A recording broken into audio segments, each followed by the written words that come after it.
And Donald Trump thinks he's doing a terrific job as president.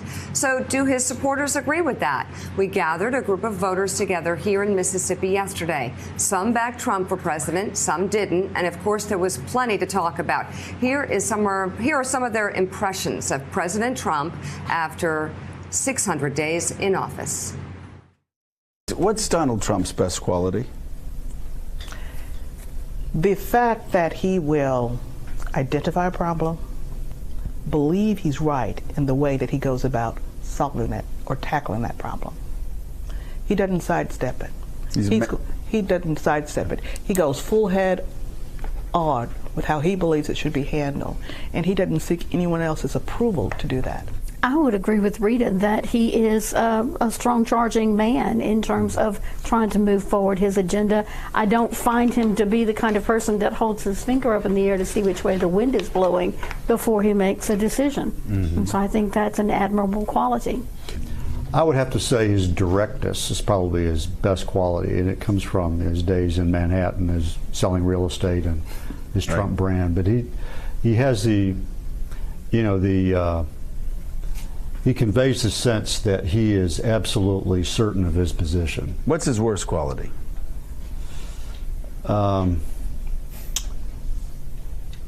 His self-centeredness is what I get. He's not, in terms of being president, his worst quality is his lack of inclusiveness.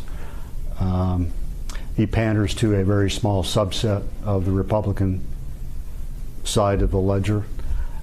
He didn't run as a Republican. He wasn't a Republican candidate. He basically was co-opted into the Breitbart, Fox News machine. He needed it because he needed a sense of coherence in policy and approach to politics. They provided that for him. Howie, what's the president's best quality, worst quality? I think, like others have said, it's his fact that he believes wholly in himself and what he can do. But I would also argue that that is his worst quality as well, because so many times that he is ill-informed and he refuses to seek out counsel who, whether it's being a lawyer or an engineer or anybody else, he refuses to listen to them and what they have to bring to the table. And a lot of times throughout his history, he's shown he had that go hire lawyers and other people to mop up his mistakes. And that's a why would we have to have a mistake with the president? You can't make a mistake when you're president of the United States. His best quality, deception. That's as high as I can go.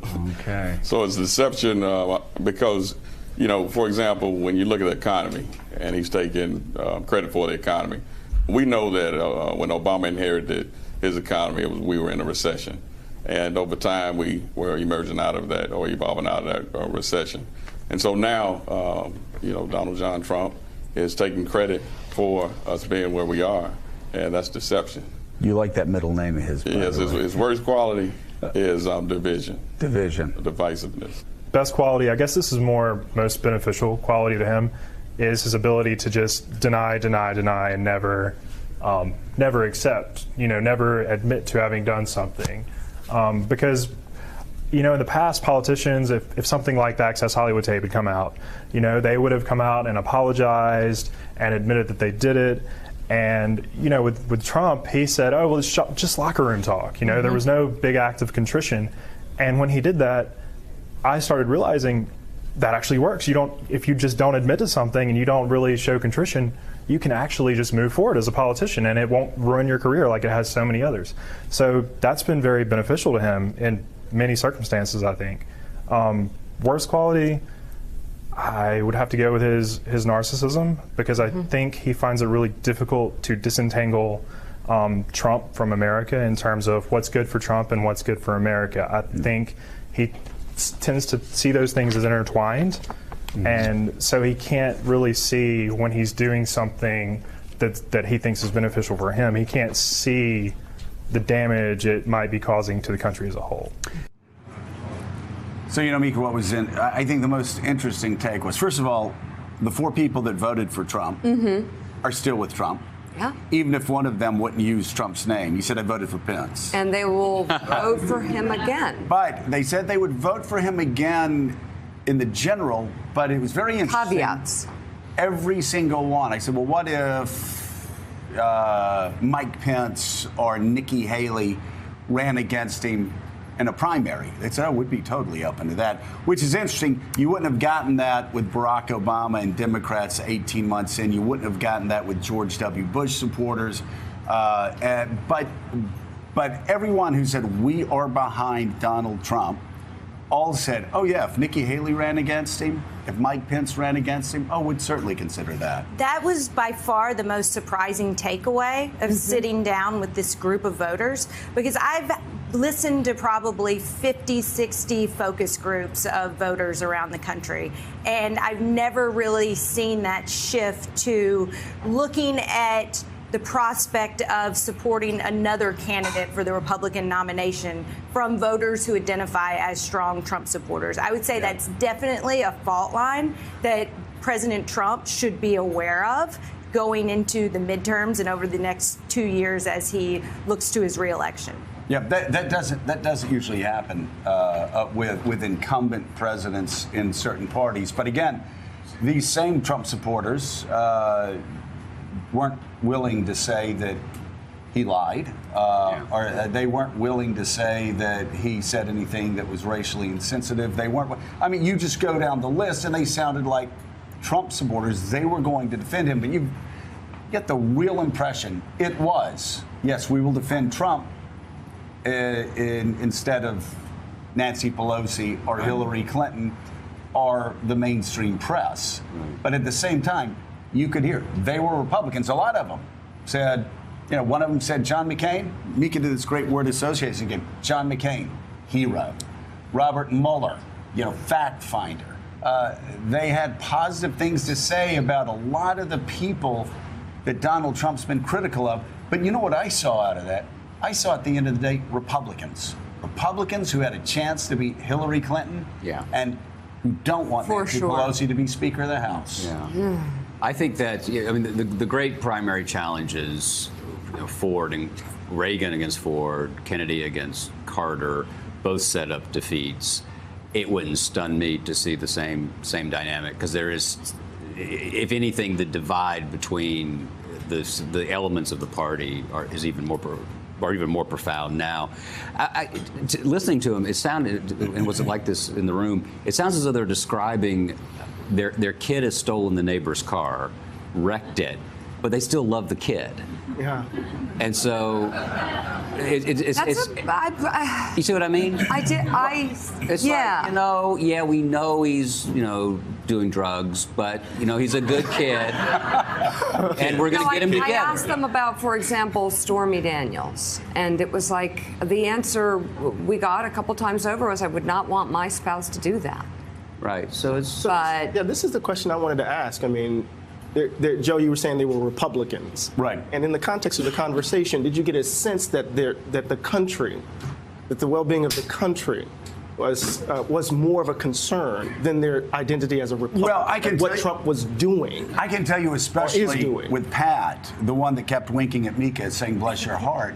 With Pat, she believes that America's in trouble, and that Donald Trump is the only one fighting to revive the country. And I know Elise is I don't know if you're a fellow former Republican, but at one point we were both Republicans for most of our lives. The great frustration with Republicans has been, we elect Republican presidents, we knock on doors for them, we have blood, sweat, and tear for these people, we contribute to them, and then they appoint liberal justices. Or then they back down. Then they try to make a deal on immigration with Ted Kennedy. Then they try to make a deal with Ted Kennedy on education. Then they do all of these things that they told us they weren't going to do, because they all tell us they're going to all move the embassy to Jerusalem. They all tell us that. And it all ends up being a lie. And at least what they were saying was, unlike every other Republican president we've elected, this guy is doing exactly what he said he was going to do. He's delivering on the economy. They like the job numbers, and they like the tax cuts overall. One question at the very beginning of the roundtable was striking, I think, in illustrating kind of how we arrived to this moment. And that was when you were asking the sources of media that everyone listened to or read. And they were talking about how their habits had changed from reading local newspapers to now just watching, strictly, say, Fox News. And so I think that it's we have this just cycle of super polarization that if we just insulate and just go further into our own caves and don't listen to anyone else, that the country, it's only going to be this, crisis of rancor. Yeah, no, and I also saw something happening with the truth in this conversation. I asked several Trump supporters, when he lies in tweets, and they said, "What do you mean?" And I said, President Obama wiretapping Trump Tower. Well, did he or didn't he? And then you think about the tweets about Puerto Rico, and it was really, for me as someone who at least wants the truth to not be in question, that was frightening. But let's face it, though, Willie, Democrats did that with Bill Clinton. Yeah. I mean, I remember none other than Daniel Patrick Moynihan saying if Bill Clinton's lying about Monica Lewinsky, he has to resign. Right. Then he finds out that Bill Clinton lied about Monica Lewinsky, and suddenly he shape-shifted and decided that he needed to stay. I mean, all parties do this. Yep. Republicans did this with George W. Bush. We're fiscal conservatives. He doubles the national debt. Democrats did this with Bill Clinton. It does seem a hell of a lot more extreme with Donald Trump. But I'm not so sure. The door was opened. I'm not so sure that Donald Trump is not just the logical conclusion to a lot of dysfunction that we've been seeing for 30 years. I would also say quickly, just off your focus group, the hardcore Donald Trump supporters are even harder core than they were on Election Day because they believe that he is under assault from the media, from Democrats, and from the Justice Department with the Russia investigation. What I'm interested in are the Republicans who took a flyer on him because they didn't like Hillary Clinton. Where are they today? Coming up, live coverage of Hurricane Florence lashing the Carolina coast. Bill Cairns has the storm track straight ahead. Plus, we told you about Paul Manafort possibly angling for a plea deal. We'll tell you what Rudy Giuliani is saying about that. Morning Joe is coming right back. Pat. She winks at me. Is that okay? That's good. I like it. That's a good thing. Now, listen, let me just tell you, since you're a Yankee, if she says, bless your heart, About to say that's bless not your heart. positive. That has not said, bless your heart. Bless her heart. Oh, bless her heart. If you say bless your heart and wink, I'm leaving. Thanks for checking out MSNBC on YouTube, and make sure you subscribe to stay up to date on the day's biggest stories. And you can click on any of the videos around us to watch more from Morning Joe and MSNBC. Thanks so much for watching.